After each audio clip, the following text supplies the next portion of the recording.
Bonjour à tous, je suis très heureux de vous retrouver aujourd'hui pour un nouvel essai, et pas n'importe lequel puisqu'il s'agit de l'une des nouveautés tant attendues de cette année 2022, la nouvelle Renault Mégane E-Tech électrique.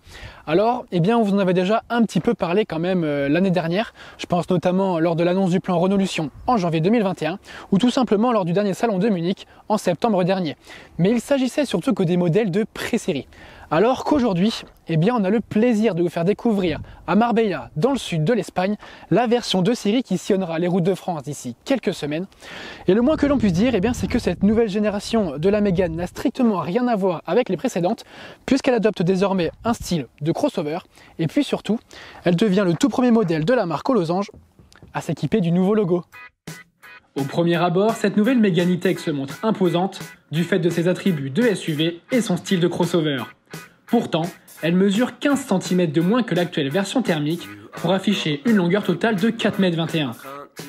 Côté design, mis à part l'apparition du nouveau logo, la face avant présente une toute nouvelle signature lumineuse à LED en forme de Z. Dans notre version d'essai, en finition haut de gamme iconique, le crossover s'équipe d'une lame F1 Warm Titanium à l'avant et à l'arrière. L'ensemble est monté sur des jambes de 20 pouces tandis que l'arrière suit la mode actuelle, à savoir un toit plongeant pour cet effet de mini SUV coupé. La face arrière reprend quelque peu le design de la Mégane thermique avec ce fin bandeau lumineux qui rejoint le nouveau logo.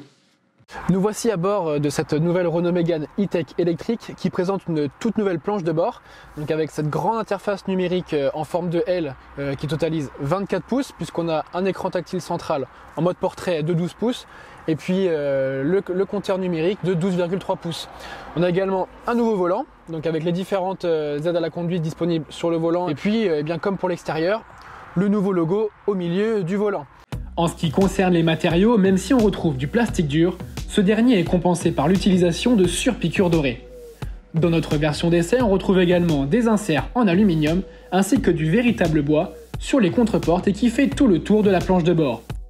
Alors je reviens un petit peu sur cette interface numérique puisqu'elle est totalement inédite. On dispose désormais du système Google comme vous pouvez le voir donc avec Google Maps. On a également le Play Store disponible à l'intérieur du véhicule où on peut télécharger notamment Spotify ou encore MyCanal. On peut également régler différentes fonctionnalités dans la voiture, donc comme les sièges massants par exemple. On a même une notice du véhicule avec toutes les fonctions à l'intérieur, donc la conduite, le démarrage. Alors moi ce que j'avais un petit peu peur en voyant tout ça, c'est de me dire je vais passer plus de temps sur l'écran tactile à chercher les différentes fonctions qu'à être concentré sur la route. Et au final, je me suis trompé parce que quand on roule, on a énormément de fonctions qui sont désactivées. Et en plus de ça, les principales fonctions se retrouvent en 2 clics. Par exemple, on est ici, je me remets sur le GPS. Hop, j'appuie juste ici, je suis sur le GPS. Et surtout, on a un autre atout supplémentaire qui se trouve sur le volant. Par exemple, je vais pouvoir demander à Google de mettre de la musique. J'appuie juste ici. Mais Spotify. Compris, je demande à Spotify de mettre de la musique. Et on a de la musique dans la voiture. À 2 adultes à l'arrière, on est plutôt bien installé dans cette nouvelle Renault Mégane E-Tech électrique. On a un bon espace au niveau des jambes et au niveau de la tête. En revanche, j'irai pas jusqu'à dire qu'on a un sentiment d'étouffement quand on est à l'arrière de cette voiture, mais on a quand même un espace qui est assez restreint et ça c'est dû en grande partie à cause des surfaces vitrées très petites ici et à l'arrière et d'un intérieur très très sombre également. Pour compenser ce manque de visibilité, le conducteur peut bénéficier du rétroviseur intérieur avec caméra. Celui-ci reste la meilleure solution, et de loin, tant il se révèle efficace, tandis que la rétrovision classique est quasiment inexistante. Niveau rangement, on a un levier de vitesse qui migre derrière le volant, juste ici, ce qui fait que ça libère énormément de place au niveau de la console centrale. On a donc un grand accoudoir avec rangement, pas mal de rangement juste ici sous la planche de bord et l'écran tactile, mais qui est quand même assez profond. C'est un peu compliqué quand on est conducteur d'aller récupérer ces clés qui sont tout au fond. On a également un emplacement pour charger son téléphone avec un chargeur à induction, un porte-gobelet, ce qui fait qu'au total, dans l'habitacle, les passagers disposent de 30 litres de rangement. Pour ce qui est du volume de coffre, là aussi la Mégane est surprenante puisqu'elle offre un volume de 440 litres. Et ça, pour un véhicule électrique, c'est un sacré avantage. Sur cette nouvelle Mégane, c'est dû en grande partie grâce à une batterie très fine placée sous le plancher qui permet de libérer de l'espace et donc avoir un coffre plus conséquent. À l'intérieur, on a donc des compartiments pour pouvoir ranger les câbles et si on veut être un petit peu tatillon, eh bien on pourrait parler du seuil de chargement un peu trop élevé et de la profondeur du coffre, ce qui fait que quand on va faire ses courses et qu'on aura des packs d'eau à décharger, eh bien il faudra faire un petit effort.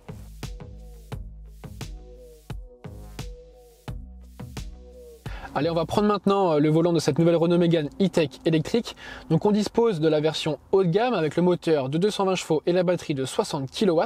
On va rouler toute la journée pour tester l'autonomie puisque Renault annonce une autonomie en cycle WLTP de 470 km. Déjà, premier point, on monte dans la voiture, sur le compteur numérique, on a le pourcentage de batterie qui est à 100%, mais une autonomie de 350 km. Donc on est loin de ce qu'annonce Renault, mais on va quand même tester. On va faire du centre-ville, un petit peu d'autoroute et un petit peu de route en montagne puisqu'on a ici tout ce qu'il faut pour tester le véhicule et on va voir jusqu'où on peut aller, combien de kilomètres on peut parcourir. Dès les premiers tours de roue, cette Mégane vous demandera un léger temps d'adaptation, notamment en ce qui concerne l'utilisation du levier de vitesse. Positionné derrière le volant, il vous sera souvent possible d'actionner les essuie-glaces au lieu tout simplement de passer la marche avant. En termes de comportement sur la route, la conduite est très agréable. On a ici une démultiplication de la direction qui fait que cette dernière est très incisive et répond directement aux moindres petits gestes sur le volant. Plusieurs modes de conduite sont disponibles sur cette Mégane via le petit bouton Multisense accessible depuis le volant. On recense 4 modes, donc éco, confort, sport et personnalisable. Et je peux vous dire qu'avec 220 chevaux et 300 Nm de couple, disponibles en plus de ça immédiatement comme c'est un véhicule électrique, eh bien les accélérations sont franches et ça pousse quand même assez fort. On prend vraiment beaucoup de plaisir au volant de cette Mégane électrique puisqu'elle conserve son ADN Mégane, à savoir un bon châssis. La voiture est rassurante et efficace, ce qui fait bien qu'on prend de plus en plus confiance et que ça donne envie de passer en mode sport et d'aller s'amuser un petit peu sur les routes de montagne. Toutefois, qu'on se le dise, il n'y a pas vraiment de réelle différence entre le mode sport et le mode confort. En réalité, aujourd'hui, c'est plutôt devenu une mode que l'on retrouve sur tout type de modèle sur le marché.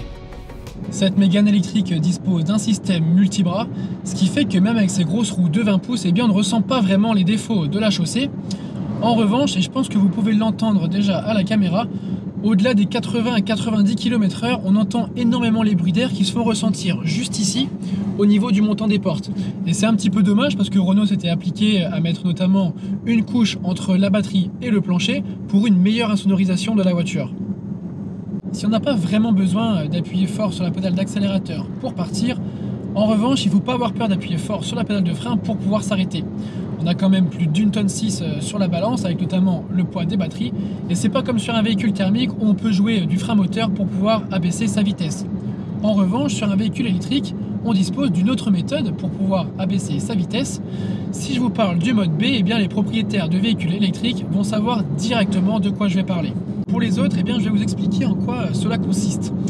Sur cette Mégane, on dispose de 2 petites palettes derrière le volant qui ne sont pas là pour passer les vitesses puisqu'on n'a pas de boîte de vitesse sur un véhicule électrique, mais qui permet de régler le niveau de régénération de la batterie. Ça va du plus filant au plus fort. En général, le plus filant, c'est celui qu'on utilisera sur les voies rapides et autoroutes, et le plus fort en centre-ville. Et cela permet, lors des phases de décélération, de réduire fortement sa vitesse, ce qui est plutôt pratique en centre-ville, notamment sur les bouchons, avec tous les feux rouges qu'il y a, puisqu'on a besoin de jouer qu'avec une seule pédale, la pédale d'accélérateur. Par contre, on n'a pas de mode one pedal, ce qui signifie que pour s'arrêter complètement, il faudra utiliser la pédale de frein, sinon le véhicule continuera à se laisser glisser à faible allure.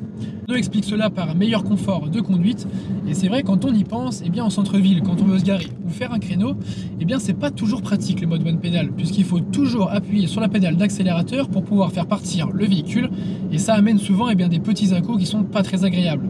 Alors qu'avec cette Mégane sans le mode one pedal, la voiture continue de se laisser couler, et du coup les manœuvres sont plus fluides. Pour ce qui est de la consommation, avec une moyenne de 17,3 kW au 100 km lors de notre essai, en imitant un cas de figure quotidien, il faut plancher sur une autonomie de 350 km. Et à partir du moment où vous circulez sur voie rapide ou avec du relief, vous dépasserez largement les 20 kW au 100 km, ce qui fera logiquement baisser l'autonomie sous la barre des 300 km. A noter qu'avec sa Mégane électrique, Renault annonce pouvoir effectuer un trajet Paris-Lyon dans les mêmes temps qu'un véhicule thermique, en respectant évidemment la demi-heure de pause toutes les 2 heures de roulage. Un prochain essai plutôt intéressant à vous partager, afin de vérifier tout simplement si cela est possible. Au niveau des temps de charge, il faut encore compter 30 heures sur une prise domestique avec le chargeur de 7 kW et 18 heures sur une prise renforcée pour une recharge complète.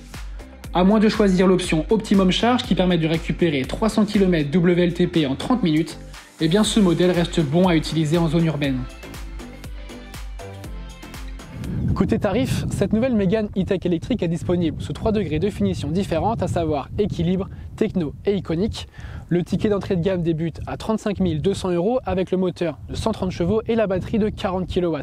Il faudra quand même compter 45 900 € pour notre version d'essai en finition iconique avec le moteur de 220 chevaux et la batterie de 60 kW et même jusqu'à 47 400 € si en plus de ça vous choisissez l'Optimum Charge qui vous permet de récupérer jusqu'à 300 km d'autonomie en 30 minutes sur les bandes rapides. Si le tarif d'entrée de gamme est très agressif, en revanche, l'écart entre les finitions est lui très important.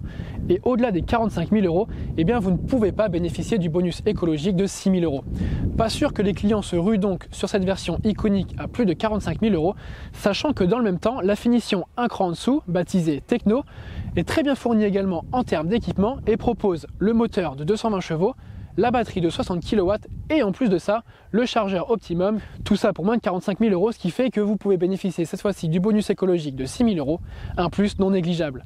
Les commandes de cette nouvelle Renault Mégane E-Tech sont ouvertes depuis ce mois de février.